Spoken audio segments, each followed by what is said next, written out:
बहुत पुरानी परंपरा जी। हाँ जी। 500 साल पहली परंपरा। ये परंपरा गुरु शिष्य परंपरा है, जो एक गुरु आगे अपने शिष्य को ट्रांसफर करता जी है। जी बिल्कुल जी।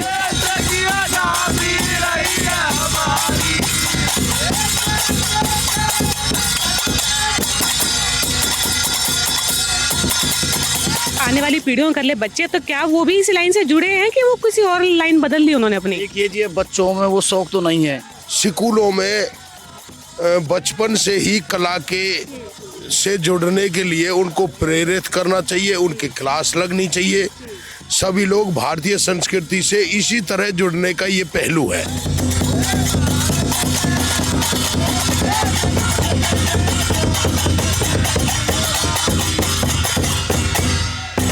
तो बेहद ही खूबसूरत प्रस्तुति इन्होंने दी है। हम एक बार बात कर लेते हैं इनके गुरुजी से। राम राम जी। राम राम जी। नाम क्या जी आपका? खजान सिंह जी। जो प्रस्तुति आपने दी, क्या ये कोई पुरानी परंपरा है हरियाणा की? बहुत पुरानी परंपरा जी। हाँ जी।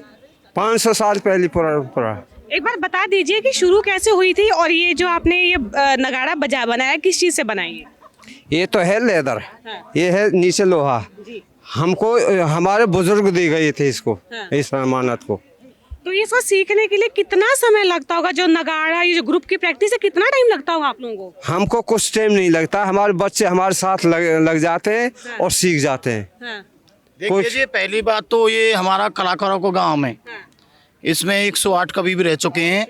फिर ये जो बसंत ऋतु आती है तो ये उससे 1 महीने पहले, होली से पहले 1 महीने चालू हो जाती है। कभी किस गांव में होली करते हैं हम, कभी किस गांव में। तो ये कलाकारी का लगाव बहुत है गाँवों में, बच्चे देखते रहते हैं, सीखते रहते हैं। क्योंकि हमने देखा है ना कि चाहे हरियाणा में हो, चंडीगढ़ में कोई प्रोग्राम हो, ये टीम यहाँ पे जरूर दिखाई देती है। तो आपसे कांटेक्ट कैसे करते होंगे प्रशासन? ये तो जी हम गवर्नमेंट से जुड़े हुए हैं। भारत नॉर्थ जोन में 7 नॉर्थ जोन है, तो जहाँ भी कहीं मेले लगते हैं वो हमें बुलाते हैं जी। और जैसे हमने देखा आपका कोऑर्डिनेशन आपस में वाकई में कमाल का है, तो प्रैक्टिस करने में कितना समय लगता होगा जी? हाँ देखो जी, कोई भी टाइम तो लगता है। अब इसको सीखने में भी काफी टाइम लगता है। पहले जो कलाकार रहेगा वो ये खड़ताल है हमारी, इसको बजाएगा। इसके बाद वो झांझ पे आएगा। झांझ के बाद लास्ट में ये है जी, फिर नगाड़ा बजाएगा। तो कितने लोग होते हैं इस ग्रुप में अभी तक? ये 10 बंदे होते हैं जी। हाँ जी। तो ये परंपरा गुरु शिष्य परंपरा है, जो एक गुरु आगे अपने शिष्य को ट्रांसफर करता जी है। जी बिल्कुल जी। तो अभी अगर हम कमाई का अगर बात कर ले, क्योंकि क्या आज के समय में फाइनेंशियली ग्रोथ आपको मिलती है इस कला के द्वारा? हाँ देखो जी, अब तो फिलहाल ठीक है। फिर बीजेपी सरकार ने अच्छा कलाकारों को वो दे रखी है। क्योंकि ऐसा कहता है ना कि कलाकार, ये होता है ना कि एक तो सामने से अगर आपको प्रशंसा मिल जाए, भूखा होता है प्रशंसा का, तो जहाँ जहाँ आप जाते हैं कैसी प्रतिक्रिया मिलती है लोगों से? बहुत अच्छी मिलती है जी, सभी लोग प्रशंसा करते हैं हमारे काम की। और हम वैसे इसके अलावा किसान लोग हैं जी, किसानी भी करते हैं, फिर इसको नगाड़े को बजाते हैं जी। और बात अगर आपके आगे आने वाली पीढ़ियों कर ले बच्चे, तो क्या वो भी इस लाइन से जुड़े हैं कि वो किसी और लाइन बदल ली उन्होंने अपनी? देखिए जी, बच्चों में वो शौक तो नहीं है, पर जितना कोशिश कर रहे हैं हम ये संस्कृति अब हमारी विलुप्त ना हो, उनको बता रहे हैं और दिखा रहे हैं और सिखा रहे हैं जी उनको। तो जैसे अगर दूसरा बच्चा अगर इससे जुड़ना चाहे, आपकी कोई अपनी एकेडमी है या ग्रुप है, ये क्या है? नहीं वैसे देखो जी, हमारा प्राइवेट काम है अपना। एक ही परिवार सा है हमारा, बड़े गांव में भी हमारे जाटों के। तो जुड़ने के लिए तो क्या जी, होली दिवाली वो चलती हैं जो प्रोग्राम है हमारा, सभी उसमें भाग लेते हैं छोटे बच्चे। अच्छा, एक हमने देखा आप में से एक शख्स यहाँ पे नृत्य भी कर रहे थे, कौन थे आप? थे वो? आपने बहुत ही कमाल का नृत्य किया। ये सीखने के लिए क्या शुरू से मन में था कि यहाँ आके सीखा आपने? ये थोड़े घबरा गए। देखिए, बताता हर कोई शख्स है, लेकिन थोड़ा मन में घबराहट होती है। इनसे हम पूछ लेते हैं, जो आपने डांस केवल, तो उसके बारे में बता दिए, क्योंकि हरियाणा का ये भी एक फेमस लोक नृत्य है जिसे पुरुष अदा करते हैं। हाँ जी, बड़े बूढ़े पे सीखो जी हमने तो जी। और जी जैसे बड़े बूढ़े नाचे ऐसे हमने उन्होंने नाच लिए जी। उन्होंने पे सीख लियो जी। तो माँ बाप जब आपके देखते होंगे आपके नृत्य को, तो क्या कहते हैं फिर वो? बहुत अच्छा कहते हैं जी। बहुत अच्छा कलाकारी कर रहे हो, इसलिए जी सीख गए। हरियाणा की जो ये कला है विलुप्त ना हो, आगे पीढ़ियों तक पहुंचना भी जरूरी है। हाँ जी जरूरी है, सीख रहे हैं होले होले जी इसको। और अभी तो झांझ बजाते हैं, पीछे होले इसको सीखेंगे।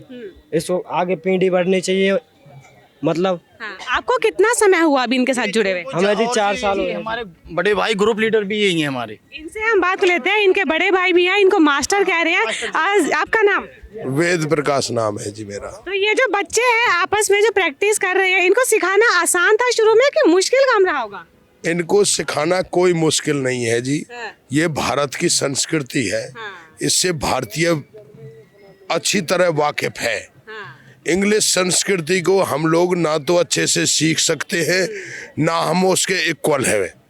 इसलिए मैं चाहूँगा कि भारत की जो संस्कृति है उससे युवा पीढ़ी ज़्यादा से ज़्यादा जुड़े। ऐसा नहीं लगता कि जो हमारी कला है कहीं ना कहीं स्कूलों में भी आगे सिखाई जानी चाहिए, ताकि जो हमारी कल्चर है वो आगे जिंदा रहे आने वाली पीढ़ियों तक? देखो जी, भारत की जो सरकार है, हरियाणा की भी सरकार है, वो लोग कल्चर को जितना हो सकता है ज़्यादा से ज़्यादा बढ़ावा देते हैं और देना भी चाहिए। स्कूलों में बचपन से ही कला के से जुड़ने के लिए उनको प्रेरित करना चाहिए, उनकी क्लास लगनी चाहिए।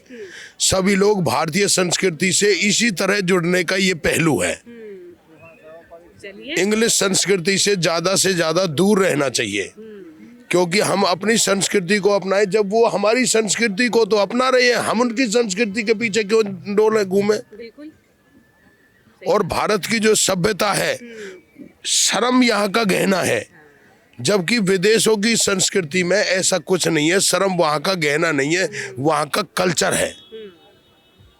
चलिए, तो बहुत अच्छी इन्होंने बात कही है कि जो हमारा कल्चर है वो आगे पीढ़ियों तक पहुंचना बहुत ही ज़रूरी है। और इस मेले में हरियाणा से जो इन्होंने प्रदर्शन किया, बहुत ही बाकमाल इनका प्रदर्शन था। ये भारत में आओ, फिर प्रकृति से मोहन कृष्ण मुरारी।